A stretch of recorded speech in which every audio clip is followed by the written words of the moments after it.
How are you doing today, Rachel? I'm doing pretty well. How are you? Good. So I know I'm trying not to talk too much, but today's my birthday. Oh my gosh, happy birthday. Yeah. That's great. So I just turned 30 and I could feel it a little bit. Like I woke up and maybe it was just in my head because I was thinking about it. But I was like, oh, snap, my lower back a little bit. And then my knee pops like, so I'm like, okay, there it goes. Every day. I hear you there. Yeah. Must be a fellow 1995 baby then. Yeah. Yep. I'll turn 30 in August. Oh, snap. Yeah. Same. 95, yeah. And then my wife, for some reason, because she's like, oh, how does it feel to be so, so old and this and that? I'm like, we're the same age. But she's like, no, I'm older. Or she tells me that I'm older by like 2 months. Her birthday's in July 23rd. I'm like, we're not that old. I'm older than you by like a few months. And she'll hold that over you forever, right? Yeah, for right now. And then today I had actually an amazing birthday gift, which I want to say it. I'll probably say in the next one, but it's supposed to be a surprise. But it was really, really cool. But no, it's been so far, it's been good. I haven't seen any I guess changes. I don't know. I feel the same. Sure. I feel the same last year, 5 years ago, even when I was 18, I still feel the same. That's great. Yeah. But what about you? How do you feel? I can definitely feel it. You can? Yeah, I can definitely feel the getting older. But no, I feel good. You can kind of feel that sense of maturity along with it, along with the joints aching and all that kind of stuff. Oh, but yeah. Looking back, you're like, wow, I've been through a lot and I've done a lot, and it's a good time to be introspective and kind of look back at your life a little bit. See, for me, time is going by fast. So fast by this point, right? Yeah, I thought so. I mentioned it before, but over the summer, no, it was Thanksgiving. Mm-hmm. We went back home to Texas, and I haven't seen some of my cousins, my younger ones, in a while. Mm-hmm. And I saw them the last time I saw them, they were they were tiny, they were small. I could have swore they were either 9, 10, 11, that age, like Mm-hmm. Victoria. And then I see one of them. He's 6 foot something. And I'm like, who are you? He's like, it's me, it's Ryan. I'm like, what grade are you in? He's like, he's in high school. I'm like, what's going on? And then I see my other cousins, and they're for some reason, I stayed 5'8" or 5'9". For some reason, everyone was 6 foot. And I'm like, man, well, how long has it been? And apparently it's been 4 years. But I'm like, that's a lot happens then. I know. Isn't that crazy? Especially, at that age when they're growing up and, you don't see them for a few years. And then when you do, it's you're a whole different person. Yeah. That's crazy. And I saw some pictures of Victoria. My wife was sending me some. And I was like, when was this? She was like, yeah, it was only she said 3, 4, 5 years. I'm like, what? Dang, how long has it been? You're like, no, she was just born last year. What are you talking about? Yeah. I was like, yeah, she's already. Oh, man. And I told her, sometimes we'll talk about it. I'm like, one day I'm going to wake up and boom, it's going to be Victoria's wedding and this and that. And then, I'll hear my wife will probably cry. And I'm like, finally, get out of the house. When she's 18, I'm going to be 38. I'm going to be free maybe. So not probably. But speaking of kids and all that, what do you do? So I am the unit director for the Boys and Girls Club here in Vermillion. So was that your dream? How did that start? Or no, not at all. That was definitely not where I saw my career going. I actually had, all through my childhood thought I would be a career-long teacher. So that was kind of my initial path. I went to college and got an English degree, and my plan was to be a high school English teacher, through my career and retire as such. And which was the start of my journey. I got my teaching certificate in college and earned my degree. And then I taught for 2 years in Colorado. I was born and raised in Colorado, went to Colorado State, taught 2 years in Fort Morgan, Colorado. And then COVID hit. Oh, it's always that. It's always the COVID It's stuff. always the COVID. And at that time when COVID hit, my daughter was about 10 months old. And my fiance is from Vermillion, was born and raised, and we met out in Colorado. And so when all those changes were happening, we were still about 2 hours away from my family, where in the heart of Denver, not necessarily the safest place in a global pandemic. So we kind of took that opportunity to come visit his family. And it was a pretty quick decision that let's just move out to Vermillion. We've enjoyed our little bit of time here. We were here for about a month to visit. I actually finished out the school year of teaching my students in Colorado remotely from Vermillion.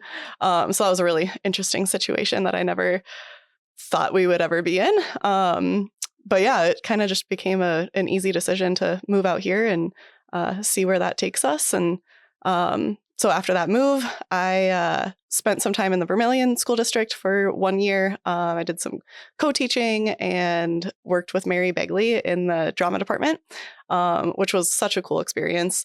I was kind of a drama nerd in high school and did musicals and all that stuff. So it was fun to get back to that. And then I taught for 1 school year in Elk Point.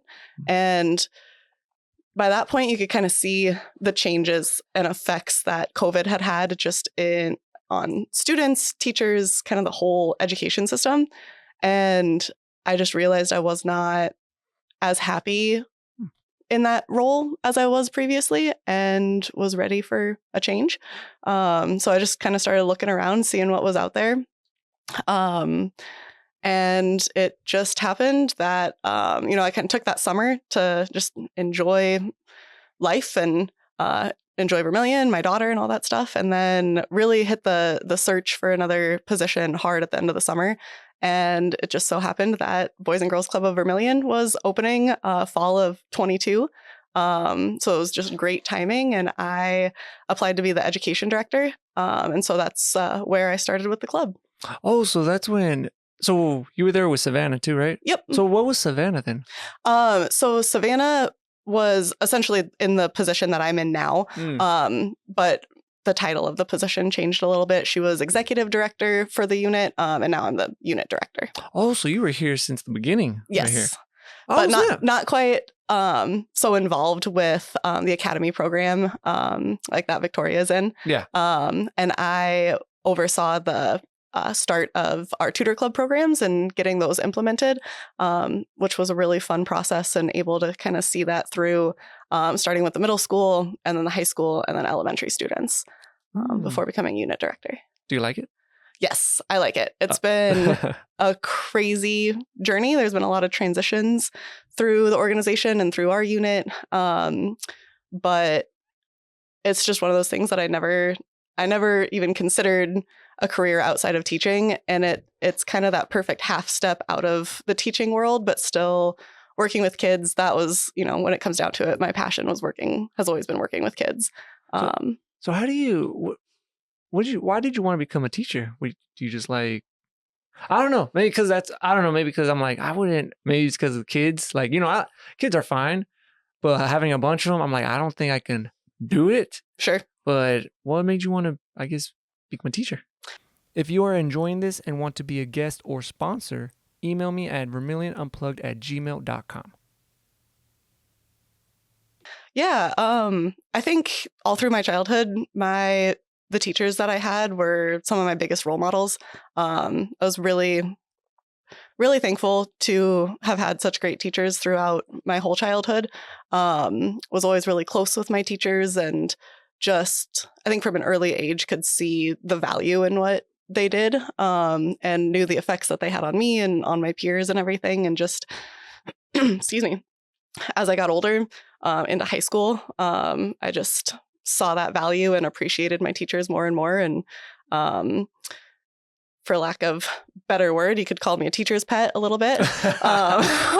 But yeah, it was just one of those things where, by the end of high school, like I didn't really see myself doing anything else. Okay. You weren't one of the people that said, hey, once class is over, you're not like, hey, you forgot about that homework assignment. Not quite that far. I had a little bit more social awareness than that. But okay. Sweet. Yeah, I remember. I remember some of those, but maybe I was one.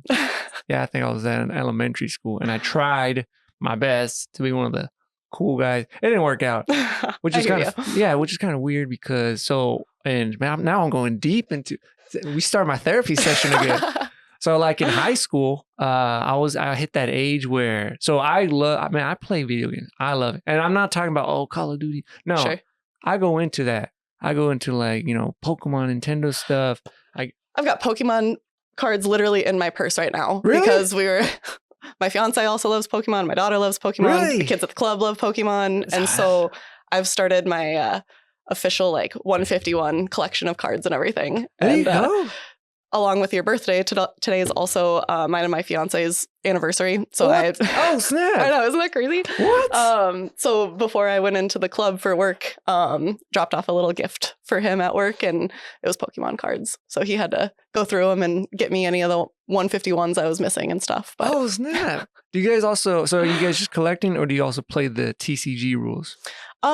Not recently. It's been a long time since I've actually played the TCG. Probably since I was a kid. But now, like there's a TCG app and everything, and so my fiance is pretty into that. And he does and opening up the cards and everything. Yep. Does he spend money on it or not? Probably a little more than he should. Yeah, but it's a guilty pleasure, See, like those microtransactions. That's how they get you, right? I remember when you remember that Pokemon Go. Oh, yeah. Yeah, when that came out, oh, man, that was amazing. That was, snaps. I remember right when it came out, everyone was at the park. Everyone was outside. That has to be about 10 years ago now. Am I that old? Well, I guess I don't know. As I was thinking about it, I was right in the middle of college when that came out. What was it, like 2015? I think so. Something like that. 2015. Yeah, what? Snap. Jose, we're getting old. Oh, snap. No, you're right. You are right. Because also, when was it, like a few weeks ago? I was looking at the game Pokemon Diamond and Pearl when it came out. Mm-hmm. And apparently, they came out like in 2006 or no, 2007, something like that. And I was like, man, because I was thinking, 10 years ago was like, the Game Boy ones, Pokemon Red, Gold, or Silver, and Red, Blue, Silver, Gold. And no, 10 years ago was the DS one, I think. No, actually, no. That's like 20 years ago. Something like that. Yeah, because 2013 was the 3DS one with X and Y. That was, holy crap, wow. I'm old.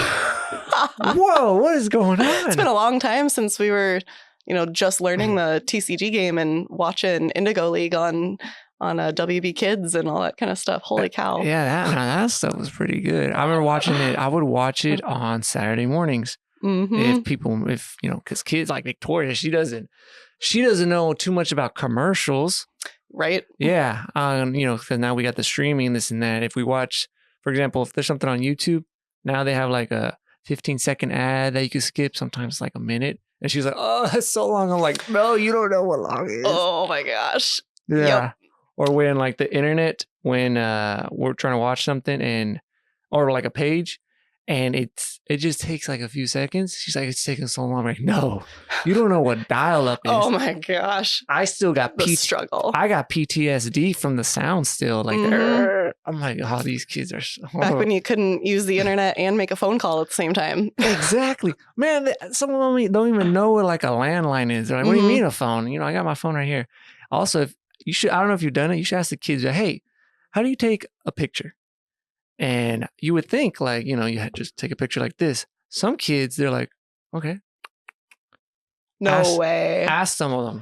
Because some of them I will have to do that. Some of them haven't held like a real camera before. So do they not do this to pick up a phone? Oh, I don't know. I'm going to ask. I wonder if they go like this. But yeah, I would be like, oh yeah, you go like this. Or like this. One of those. Take a picture. Not That's like, wild. Yeah. But I remember when. So yeah, 95, we're the same age. Mm-hmm. So would you graduate in 2013 or 2014? 13. Okay, yeah, we got it. Wow.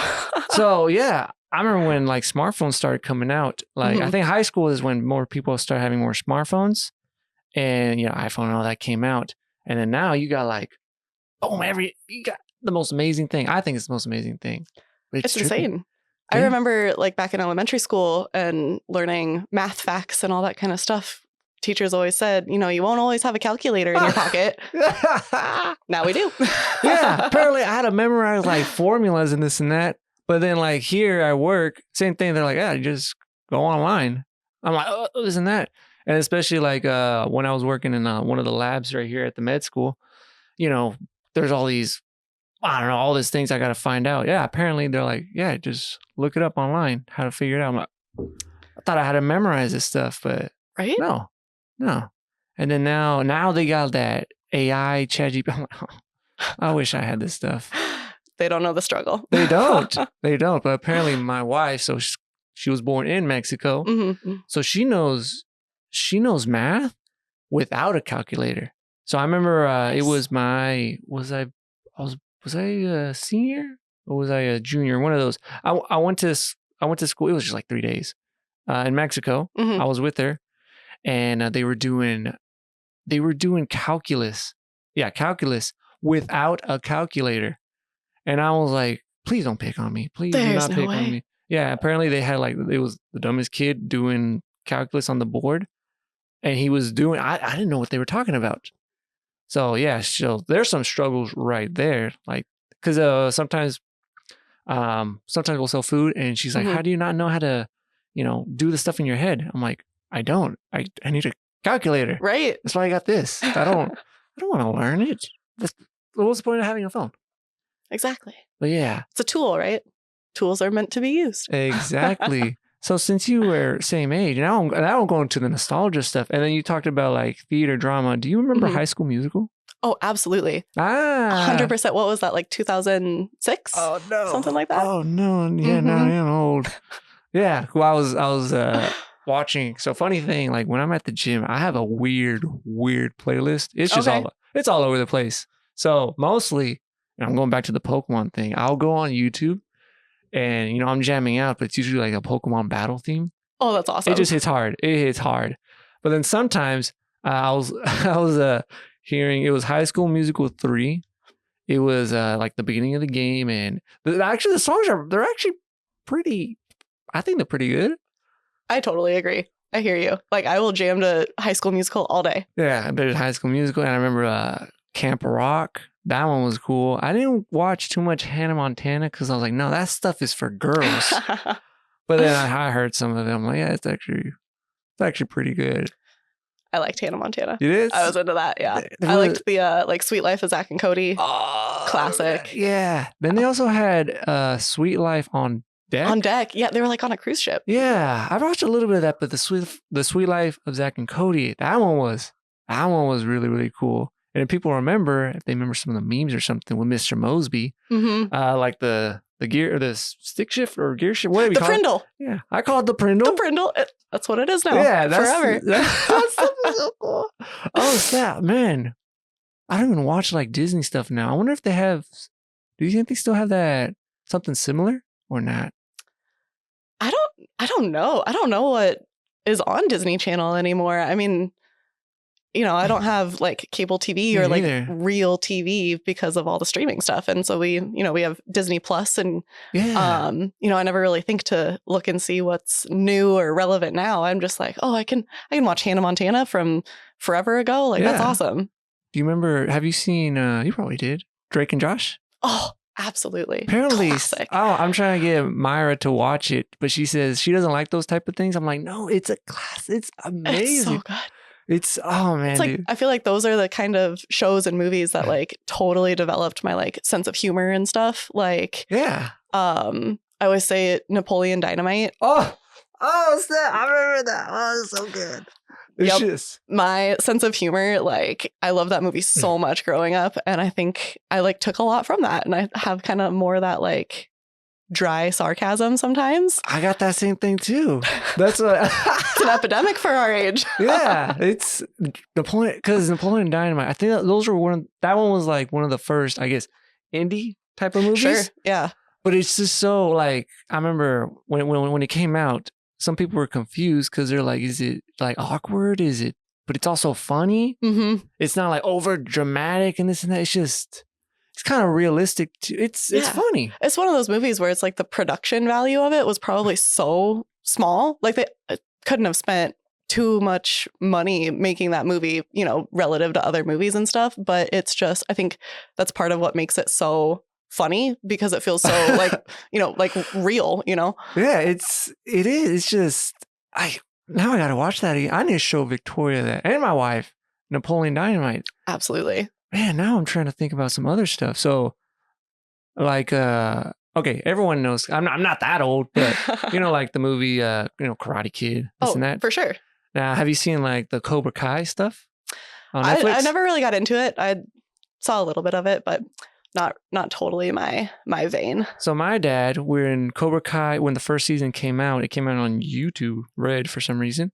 We were watching it, and he got hooked on it. So, but he like grew up in the 80s or 70s, 80s, and he was watching it. He's, I remember this. So I'm wondering if like, shows are going to do those. Well, actually they did. So the show iCarly, right? Yeah. Apparently there's a new iCarly, but like an adult version with the same. I didn't know that. Yeah, with the same characters. Now they're adults. And yeah, and then I also had a while back, I didn't watch it. But I used to watch, what's it called? Is it called Raven? That's So Raven? That's So Raven, yeah. Yes. And they had not a reboot, but kind of like a sequel, and they're adults.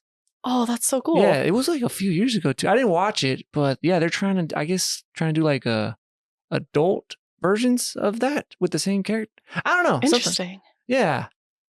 That's pretty cool. Yeah, I think so.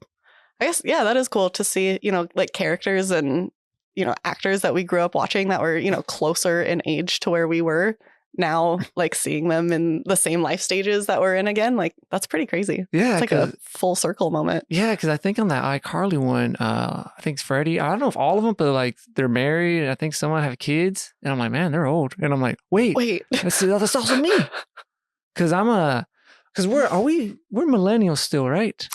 Okay, I always say that cutoff is like 96, 97. So I'd say we're like young millennials. Like young. I think too. I read something that like, your generation, like you can be born in a certain year and fall into that generation just based on year. But like, you got to look at it with a bigger context of like, do you have older siblings? No, I'm the oldest one. So I have an older brother who's about 5 years older than me. My parents were a little bit older by the time they had me. My mom was 34 when she had me, which, in the 90s, that's on the older side to be having kids. And so just kind of depending on like your family situation, me being a younger child with older parents born in 95, someone else born in 95 who's maybe had younger parents and was an only child, there's kind of a generational offset there a little bit. I don't know, something I read about, but I was like, that's interesting because I know like my brother and I grew up just trying to emulate a lot of what he did and I wanted to be like him. And so I kind of took on some of those older traits or hobbies or that kind of thing. I don't know. I don't know if that makes any sense. But no, it does. And then because a weird thing, because, so it's 95. We're like right in the middle. And I've heard it with my older cousins. I guess they're technically my siblings. I have a bunch of them.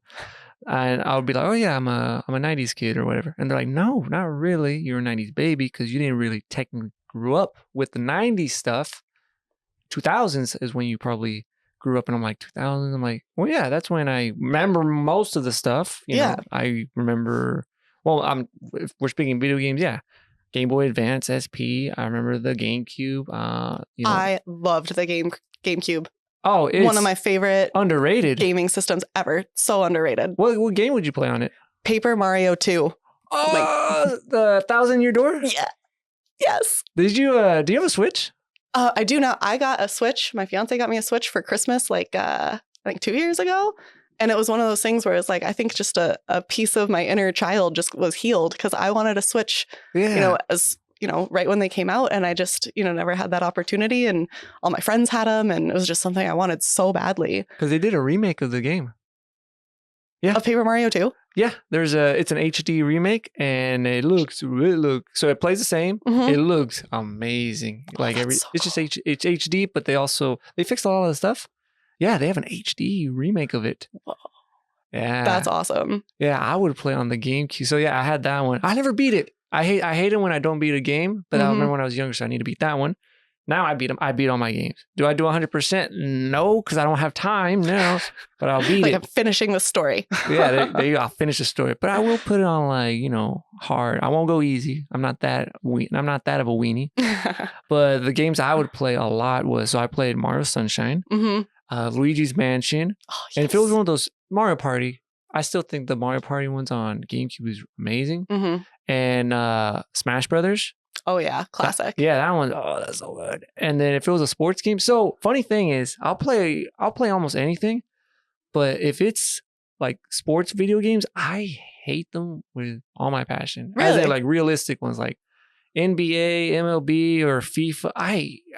I or Madden. Mhm. I hate those. I don't know why. Maybe it's because when I play a game, I'm trying to. It's supposed to be fun. I'm supposed to not. For me, I'm like, I don't want it to be realistic. Mhm. So maybe that's why I can't. I just can't get into it. But if you play me, for example, like Mario Strikers Charge, or no, Mario Strikers, it's a Mario soccer game, Yes. or there's a baseball one. Those, like, I could play that. Mario Kart, like, Mhm. if you give me, is it like a Forza game? I'm like, it looks cool. Of Yeah. course, it looks amazing. But for me, it's not that fun. Now, if you put me some Mario Kart, now we're talking. Absolutely. See, I liked Mario Tennis. I played Mario Tennis a lot. there you go. Like that. Yeah. That type of stuff is really cool. For sure. Yeah, and I'm the same way. Like, I'm not a huge sports video game person. I think if I had to pick one, I'd probably go FIFA over any of them. But I agree. Like, if I'm going to sit down and play a video game, like, that's an escape for me. Like, I don't want it to simulate anything real. Like, I want it to be totally fiction, fantasy, whatever. Like, it's an escape, Yeah, and that's what I think. So sometimes with the realistic, I mean, it's fine. It depends. Like, I'll give you like something that's kind of like super. The game Battlefield. Sure. So that one, they look amazing, and it's like a real kind of super realistic. It's more realistic than Call of Duty. Yeah, I'll take that. That one's fine. It's cool because I'm not gonna be in a war right now. Right. So that stuff is fine. But like, yeah, if there was like a realistic, there probably is like a tennis game versus Mario Tennis. Nah, I play Mario Tennis. Absolutely. Yeah. If I was gonna do something kind of realistic, I'll probably be outside. Pickleball. There you go. There you go. Yeah, something like that. But the GameCube, man, that stuff. Or have you? Do you remember Animal Crossing? Yes. That was one of the first games I got for my Switch a couple years ago. Love Animal Crossing. Oh, It's a good man. one. Yeah, so is it called Horizon? No, what's it called? Horizons? I think Horizons is right. I think that's the one that I have. Yeah. It's been a while since I've been to my island. I've kind of been neglecting my island on Animal Crossing. What I hate about I love Animal Crossing, but what I hate about it is, I'll get, when I get a game, I play a bunch of hours into it.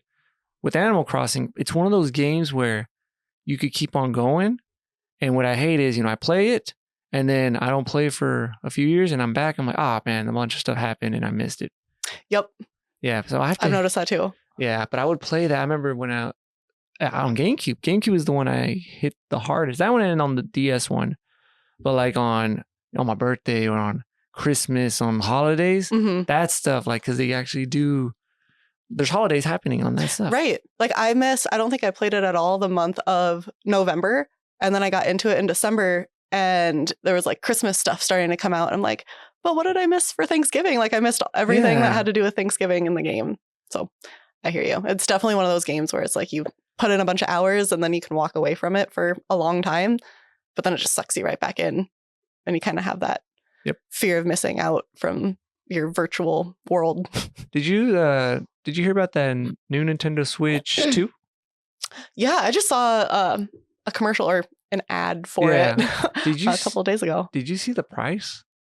No. So I saw the Nintendo Direct. Was it like 2 weeks ago? They announced it. It was like an hour long or something like that, and they showed all the. It looks amazing. I'm also like a big Metroid fan. I love those games. Everything looked great. Then the announcement was over. A few hours passed, and there's a bunch of backlash. So the Switch 2. So the regular Switch cost, like, I think the cheaper one's like $300. Sure. You get a Switch Lite, and it's like $200, but $300. This new one is going to be $450. And what they didn't announce. Usually they announce prices. So the video game. So one of the games that's coming out is a new Mario Kart World. It looks amazing. Is that like the open world, open concept Mario? Okay, I'd heard about that. That's cool. Well, it looks amazing. Then they showed the price. Oh no. $80. Just for the game. Just for the game. $80. And they said they showed a new, like, a Donkey Kong. The Donkey Kong game looks fun too. And then they show like a new Kirby Air Ride. Okay. $80. I'm like, whoa, $80. So it's $450 and then $80. I'm like, whoa, that is the $450. I was like, maybe I could tolerate, but $80. Like, usually the games are $60.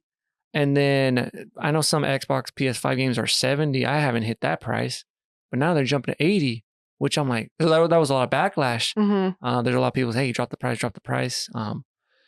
But then yesterday, Microsoft announced that they're gonna raise their prices up, not just on games, but on their consoles starting May.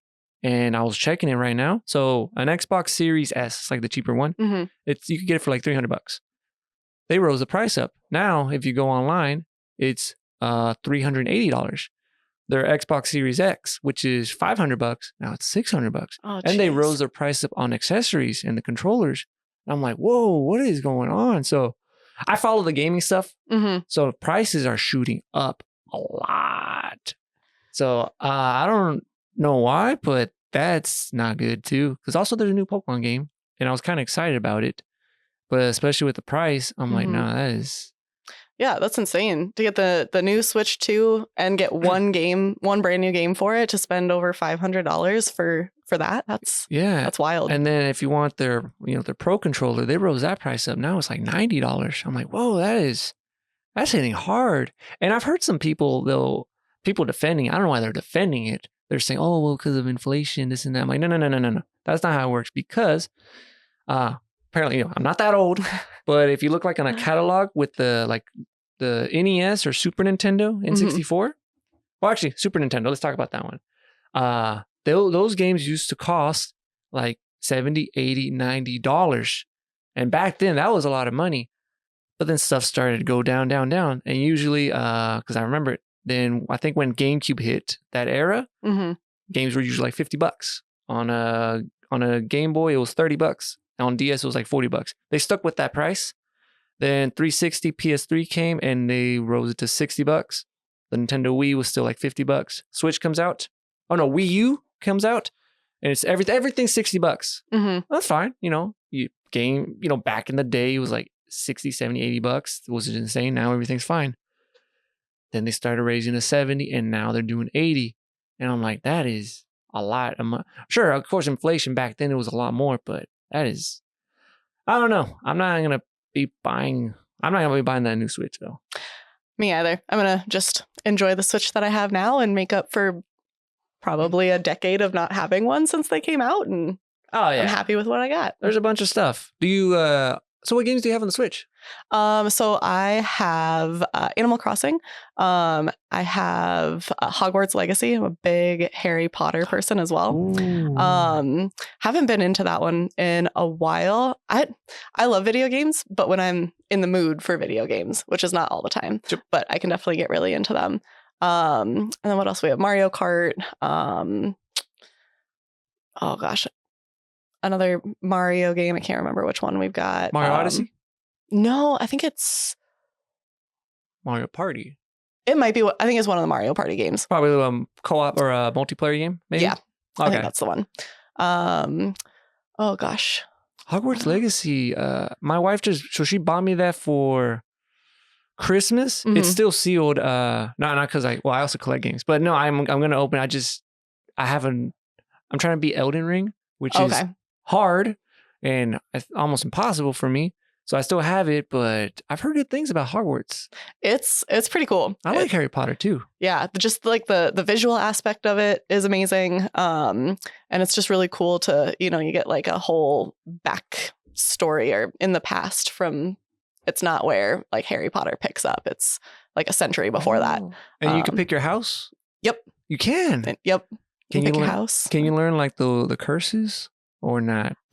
I think you can. I don't think I'm far enough into it to where you start getting into that. But you like go through your years at Hogwarts and can explore the castle and the grounds. And, you meet characters that have like familiar last names who are ancestors, like the Weasleys. And so there's definitely like those connections and stuff to the, regular Harry Potter characters and everything. But it's pretty cool. Well, I guess still am a big Harry Potter fan when it came out. So I didn't read the books. I'm one of those people that I'm like, I'd rather watch the movie than the books. But I remember when the movie came out, man, that was awesome, dude. I love Harry Potter. That stuff was cool. And then I've seen all of them. And I showed Victoria them. And yeah, she likes it. So I'm proud of her. Yes, that's awesome. But I think my favorite, the favorite one, the one I love the most is the Goblet of Fire, which is the fourth one. Such a good one. Yeah, I like the tournament. I think the first, everyone's seen Harry Potter, so there's no spoilers. The first and second one, if you notice between the first two and then starting with the Prisoner of Azkaban, Mm-hmm. it looks like there's a different type of, not theme, how do I say, an atmosphere. Absolutely. Yeah, the For first sure. two is more like kid friendly, but once it hits Prisoner of Azkaban, all of them, I think because they switched director or something like that, there's a different mood, which is fine. It's cool. Mhm. I like it. It's more, what I like about the series too, the characters are growing up. Yep. We're growing up, so it gets more serious. And then there's some, characters that are dying, and then there's this and there's this. I'm like, oh snap, it gets kind of serious. Absolutely. For So- sure. And you're totally right. There's that shift does kind of happen like between that second and third movie, but also in the book too. Okay. And also correct, Chain had a different director after the second movie. But even in the books too, they kind of get by book 3, they're like 13, getting into their teen years, and start dealing with some of that heavier, darker themes and events going on. And Okay. but yeah, I very much grew up with Harry Potter. I mean, I read the books all through my childhood, and I vividly remember getting the last book, getting Deathly Hallows, and at the time my mom worked at Sam's Club. And I remember the day that the last book came out, and I got up and I went to work with my mom, and I went and found the book, and I went and found the furniture section at Sam's Club and found a comfy chair, and I sat in that chair until she was done with her 8-hour shift, and I just read and read, and then we went home and I read until I finished the book. And I'm pretty sure the book still has like tear marks in it because I was just like sobbing by the end, because it was just like such a journey, 7 books long. And Is it different than watching a movie, or is there more details? yes, I'll- I'd say the movies hit maybe 60% of the books. Oh snap! So there's a bunch There's that a I'm lot. missing then. A lot of characters, a lot of like subplots. Yeah, it goes pretty deep into a lot of other things. Okay. I highly recommend the books. Okay. Did you know there's also a series coming out? I've heard about that. So Yeah. there's a lot of controversy around Yeah. it, I guess. I don't know. There's there a- always is when there's remakes and Yeah. everything. But So I thought they were with Harry Potter. So there's the movies, there's the books. Then they Mhm. had actually were they sequel? Well, they had their own little thing called the Beast. What are they called?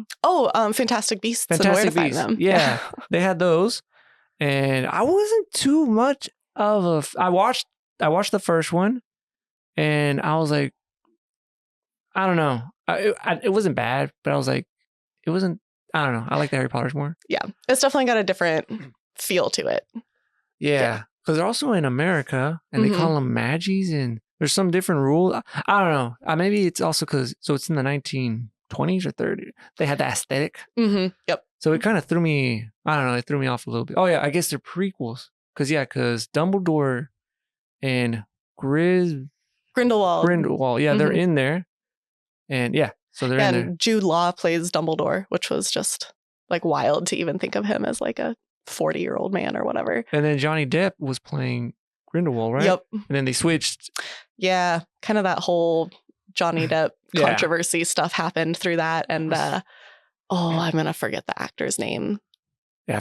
It was. Oh no, I forgot his name too. But I know who it is. Yeah. Yeah.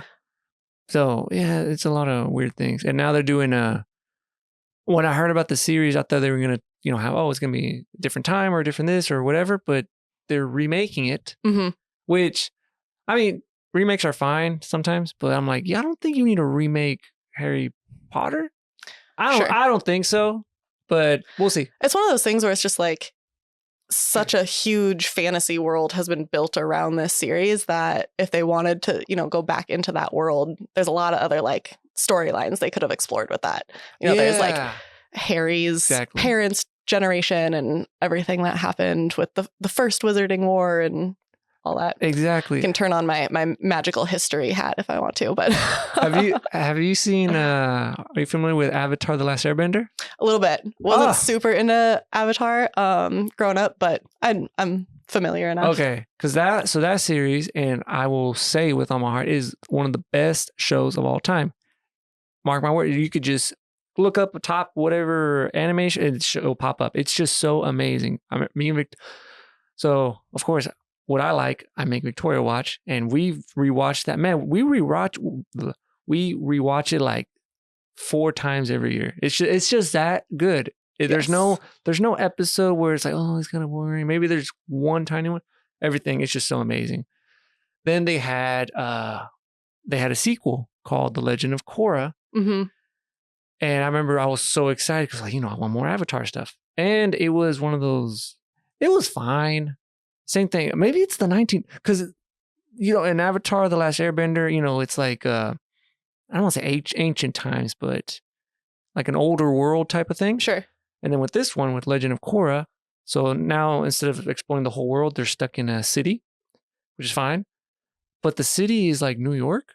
Interesting. Yeah, New York. And it's like in the 1920s because there's cars and it's 1920s blend with like Avatar.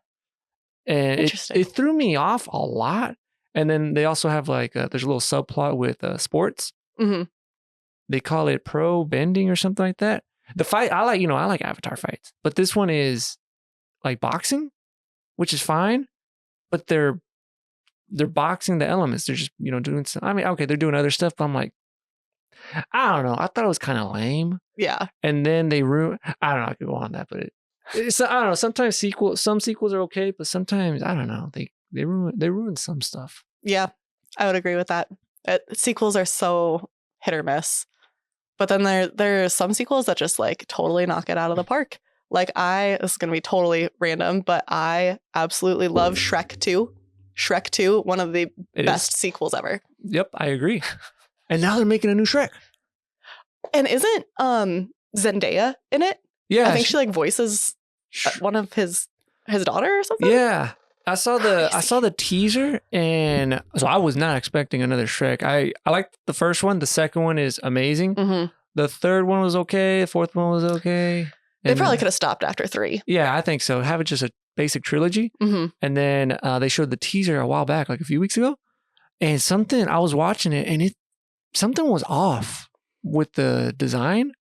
Okay. I don't think I've really actually seen like a trailer for it. Yeah, there's a short just watch the teaser. Mm-hmm. I think it's like 30 seconds. Because a lot of people they're not complaining, but they're like, hey, something's off with the design. And I was watching like, what did they do? Like, I don't know. It's just off. But then I know what they did because some people are analyzing it. Mm-hmm. They just, the eyes, I think they either made them a little too close, and then Shrek's head is a little oval shaped, just a little bit. So it throws something off. But watch it. Just watch it. Yeah, I'll have to see. Yeah, I don't know. Spent a lot of time watching Shrek as a kid. I'm sure I'd notice something like that. That stuff, it just throws it off a lot. But then those DreamWorks movies, I think some are hit and miss. But you know what's a good one? The How to Train Your Dragons. Absolutely. Yeah. It's one of my fiance's favorite movies of all time. Yeah. Love How to Train Your Dragon. That one, I never watched it. I just recently started watching it last year. Oh, okay. So I've heard about them, and I heard they were good, but I just never watched them. And then they were on Netflix or something. And I was like, well, I've heard about it. Let's watch it. First one, I was like, ooh, it was pretty good. Second one was like, ooh, pretty good. And third one was like, hey, these are some good movies. They're all pretty solid. Yeah. And now they're remaking the first movie. And I'm like, that feels, I guess I don't know when the first one came out, but that feels too recent to do a remake already. Yeah. I mean, remakes, I'm not against it. Like I'll give an example. So Karate Kid from the 80s. Mm-hmm. It's a good movie. I like it. When there was a Karate Kid with Jaden Smith, Will Smith with Jackie Chan. I like that one. I did too. It's the same concept, but it's actually kind of different, but it's really good. I like them both. So I'm not against remakes, but some of these remakes, I hate these remakes. The live action Disney ones. Oh. The Jungle Book, I actually liked a lot. That was really cool. And I saw Aladdin, and I thought it was fine too. So I thought it was fine.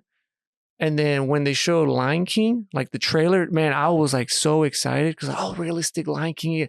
it's gonna look amazing. I love Lion King, Mhm. and I remember showing my mom that trailer, and she was like, I'm like, what's wrong? She was like, they look like animals. I'm like, well, yeah, they're realistic, and she's like, but look at their faces, like they're not smiling. I'm like, well, we'll see. So I remember we were actually we were in Mexico, so we went to watch. It was a whole family. We took everyone. I was so excited, and because I cry in that movie, man. When Mufasa dies, 100%. yeah, that stuff is emotional. And then I'm like, man, I'm gonna see Mufasa die in HD, and I'm gonna start bawling. So the movie started, and it's amazing. Circle, it looks amazing. Mhm. I'm like, okay, and then I see Scar. And I'm like, okay. The voice, it's a different voice actor, which is Mhm. fine. I like. He's a great actor. Then Mufasa comes out, and his voice sounds old, like really old. Like he doesn't have that intense like in that movie with the animation. I mean, no one's going to be able to compare to James Earl Jones. I mean, just an absolute legend. But yeah, it was just not the right voice. It wasn't like, which is kind of funny because they got him back, which I understand, but maybe they should have got Scar back. Mhm. But I'm like, okay, that's fine. But it didn't hit right. And then, but the movie looks beautiful. It looks amazing. But then I started noticing the faces, like they're realistic animals, which is fine, but they don't show emotion, Right. which I guess it's hard. Sometimes an animal can't show it that well. And I'm like, okay. And that's the beauty of cartoons, right? Because you can make them show emotion and that kind of thing. Yeah, and then when they're singing, it looks off because, well, yeah, they're trying to make it realistic. They're trying to dance but have the same movements as an animal, and he just throws it off. But I'm like, okay, anyway, it's fine because I'm still like, trying to geek out. Then it's the stampede scene with Mufasa. But I noticed the stampede, like, you could compare it like this on the animation. It looks so beautiful. Like the animation, it's animation. You could do weird stuff with it. This one looks real. I don't know. I complain about it. But so there's a part where Mufasa, Scar, this and that, and he lets go, and yeah, they just have like a camera angle, and he falls and dies. And I'm like, I didn't feel anything. Yeah. Yeah, the other one, you got this intense scene where it's zooming in, and you can see the fear in his eyes and the betrayal, and it's so dramatic. Yeah, I totally get what you mean. And then, he dies, and Simba goes there, and he's crying, and I'm like, is he crying? I can't tell. I'm like, okay. And then the whole movie is just, the whole time I was thinking, the original's better. Mm-hmm. So it was the same thing with Aladdin. I was like, the original was better. And then there was another one that just came out. Another one that's coming out is Lilo and Stitch. Yeah, I'm really intrigued on how that's gonna all pan out. Yeah. I don't know. I mean, Stitch looks fine. He looks just like the character. But then I'm like, does it need a remake? Because also with the aliens, with Jumba and Pleakley. Mm-hmm. So in the show, or in the animated movie, they're like, they have a disguise, but it's so obvious they're aliens. Right. But in this one, they actually do have a human disguise, which some people are complaining. They're like, but that was a whole joke. Like, right. The whole thing was so bad, it makes it funny. So I don't know what they're gonna do. I don't know, some of these Disney remakes, and I haven't seen the Little Mermaid one. I haven't seen that one either. I heard the voice or the music, the songs are great. Mm-hmm. Just when they showed Sebastian and I forgot the crab's name. No, Sebastian's the crab and Flounder. Yeah. Yeah, when they showed both of them, I was like, whoa. They're real, but I don't know. It doesn't. I don't know. I feel like that line kind of, if it's only, human characters, like you can probably get away with a live action remake better than you can when it's like all animal characters. I don't know. It throws it off. And then the Snow White with the dwarves, the siege, man. Oh, that's right. That one's coming up. Yeah, that one, there was other controversy on that, but the dwarves look bad. Like, it looks bad. And that's one of those things where it's like, why CGI something if you don't have to? I don't know. That gets into the controversial, but so that's where like some of these, I don't know what they're gonna do. Now there's a Moana. So Moana 2 just came out. I haven't seen it. The first one I enjoyed, but now they're they're making a live action of Moana. Are they really? I didn't know that. Yeah. And The Rock is, he's gonna play, has to yeah, play Maui, right? Yeah. Good. But it seems the same thing. It's too close. All these stuff. I mean, first Moana, Jose, I think it's been 10 years since the first Moana came out. But Moana 2 just came out last year too, right? Like that's... So their plans are for 2025 sequel or 26. And then a remake. That is too soon. I just can't believe it's been 10 years. Like that's... Or I think maybe 2016.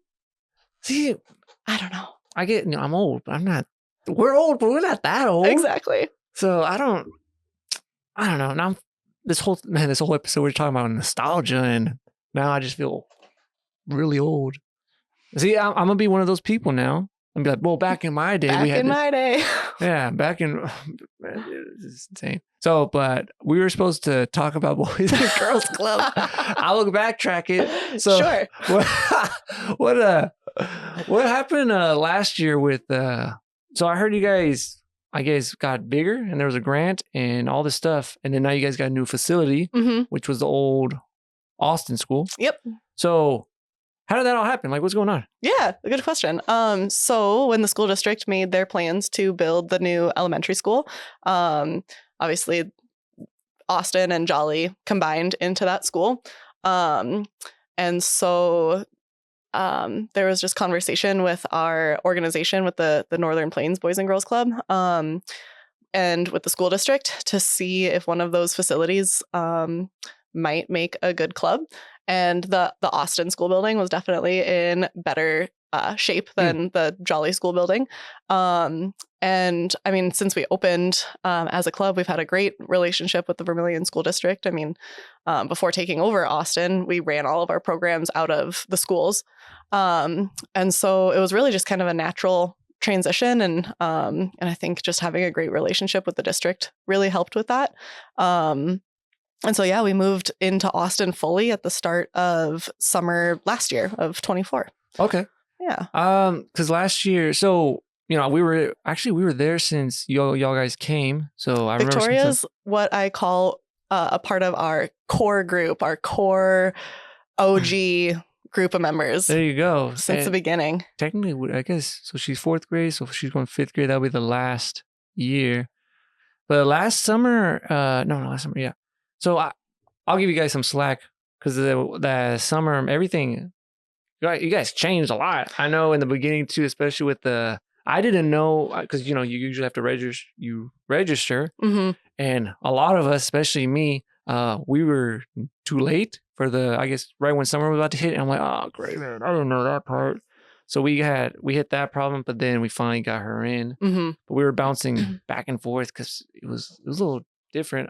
The thing I liked when the first few years during the summer, you guys would take the kids to their practices or whatever they had. And I think last year you guys didn't. Would you guys do that again, or is it different, or is it because of new? I know you guys have new rules now. Yeah, some policy things have changed, kind of, big picture stuff at the organization level. But honestly, a lot of that stuff just kind of revolves around our transportation situation, which unfortunately has it's not been stable over the last several years. It's kind of changed. And so that first summer, when we were running summer program out of the Jolly building, we were within walking distance of the pool. We were in walking distance of the high school for the summer lunch program. And so there was no need for us to have a bus full time, except for on the days we did field trips and that kind of thing. And so our vans were available to do, like take them to the different activities and that kind of stuff. And then, we moved into the Austin school building, and we did have a bus last summer full time. But with there being so many transitions that last summer, like taking over a whole school building, there's been so much work done on that building in the last year. Just unfortunately, it's been a lot of like change in how we have to delegate resources and that kind of stuff. So this summer, this summer's kind of a hodgepodge situation for transportation. We'll be Okay. borrowing a bus and bus driver from our Yankton Club that's in our organization for most of the week, and then contracting through Harlow's that the school district uses here in town, I think every Wednesday, to get us over to the high school for lunch, go to the pool and that kind of stuff. So it has kind of just become a little bit of a tricky transportation system. Yeah. It will be fantastic once we get to a point of being able to just have like our own bus that stays at our club. But yeah, there's definitely been some changes. Okay. Because everything so far, like during the school year, everything's great. And in the past few summers, same thing. It was great. Last summer was very tricky. The only thing and it was probably it's more the schedule issue, but now I'll pay attention to like, the activities they got, because I think one of the things, it was just I had to leave but go back was Victoria. You know how a lot of girls have like gymnastics. Mm-hmm. Apparently, I picked the wrong day and wrong time for some of this because gymnastics was right after the lunch, whatever they do. Oh, sure. And I think with the new policies, they have to go back and check in. And I was okay, so I would wait. But I guess same thing. The lunch it just ranges, so go back. And I was like, well, she's already there. But then I think they have to check in. So I'm like, but it would be weird if I go there and then I have to come back and then take her. So it was one of those weird things. But I think this time I'll kind of pay more attention. Yeah, it does get a little tricky when, like you said, parents have their kids signed up for different activities that are, right in the middle of the day and, with lunchtime and the times that we go to the pool. So on pool days, we go to lunch and then, right to the pool after lunch. Yeah, because that does get tricky. Because you can't because I would talk with some parents and they're like, why can't they just leave the kids right there? But, new policies, you guys are responsible for the kids. You can't just leave them. Right. Because, if you don't check out, then what if something does happen and they're like, well, why didn't you take care? Well, you guys did this. So it's a really tricky thing. And that's something that it's been a learning curve for me is like how to be as accommodating as possible as we can while still playing within the policy and within the rules. And so it's definitely takes some creative problem solving. And we've seen a lot of transitions and some turnover and everything, but we're almost there to having a full-time staff again. All right. And that's going to be amazing. It's been a lot of stuff going on this year where it's just like, wow, I'm kind of heading a lot of things right now. Like I miss having more full-time staff, but because we just hired education director. He's finishing his second week, but up until him getting started, we hadn't had an education director since I went from that role into unit director. So it's been a year of transitions for sure. It's been the key word this year. Do y'all and like the other daycares, do y'all guys like go at it? Like, you versus Josie from Red and Gold. Do you guys like talk crap to each other and blah, blah, blah? No, at least I'm not as far as I know. I mean, no, I think it's great to have different options in town. Yeah. I think all of the programs have their strengths, and I think it really just depends on what individual families are looking for and needing. We don't at the club don't have like a daily fee or a drop in fee or anything like that. But I believe, correct me if I'm wrong, but I believe that's something that Red and Gold can do. So I think rather than competing and having the same structure and the same system, I think it's better for the community to have different options that suit different needs for different families. Yeah, I like that. Different options, Yeah, different options, and the community wins. Everyone wins. Yeah, absolutely. So that's fine. But we are at that hour mark, and I could go on about the video games, but we need to kind of stop. But sure. What are some upcoming events? Because summer people got to register. When do they have to do that? So our summer registration is open right now. And luckily it's different from last summer where we had a pretty limited number of spots just with all the work that was being done on the building. So we are open full capacity, and our registration will stay open all summer. If we ever do hit that upped capacity of 120 members, then a wait list would start. But right off the bat, starting with summer, we have more spots available in our academy program. So I think it's going to be a smoother transition into summer. And it's not a requirement for families to go in and sign up week by week. We can accommodate weekly signups if that's something that families need, especially, any kids who go from between divorced parents or anything like that. We can definitely make that work. But I think it's great too to just have the option to sign up for the summer and know that one sign up was all you needed to do. And then they can come every day through the summer. But as far as events go, or kind of the timeline, summer program opens on May 27th. That's the Tuesday after Memorial Day. And then we will run until August 15th. That'll be our last day of summer program.